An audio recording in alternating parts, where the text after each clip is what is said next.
The government of Meghalaya has launched the Chief Minister's e-Championship Challenge to support the most promising entrepreneurs of the state having innovation-based businesses or early-stage enterprises.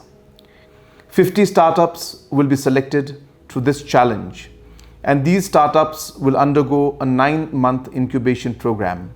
And during this period, they will receive an array of support such as number 1, business support grant of rupees 2 lakhs for the top 25.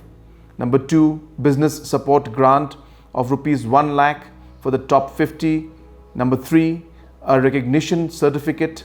Number 4, opportunity for the bottom 50 to transition to the pre-incubation program post-qualifications. Number 5, opportunity to collaborate with successful existing entrepreneurs of the state.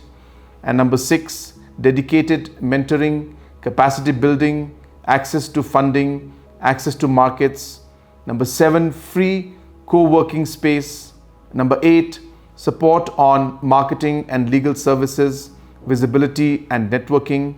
And last but not the least, startup tools, exposure to global practices on entrepreneurship. All residents of Meghalaya with an existing business that have potential to create employment opportunities are eligible to apply. The business should not be older than 6 years.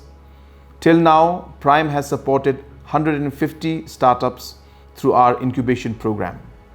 These startups come from different sectors ranging from food and agriculture, manufacturing, handicraft and handloom, tourism, etc. Prime's reach is across a state, be it a city, district, block, or even a remote rural area. So if you have stepped into the entrepreneurial world, this is a perfect platform for you to enhance and grow your business. With that, I launch the Chief Minister's e-Championship Challenge 4.0 and urge all entrepreneurs not to miss this opportunity and apply for the challenge. To apply, visit the Prime website www.primemeghalaya.com/CMECC. Thank you, Kublai, Mathela, and Jai Hind.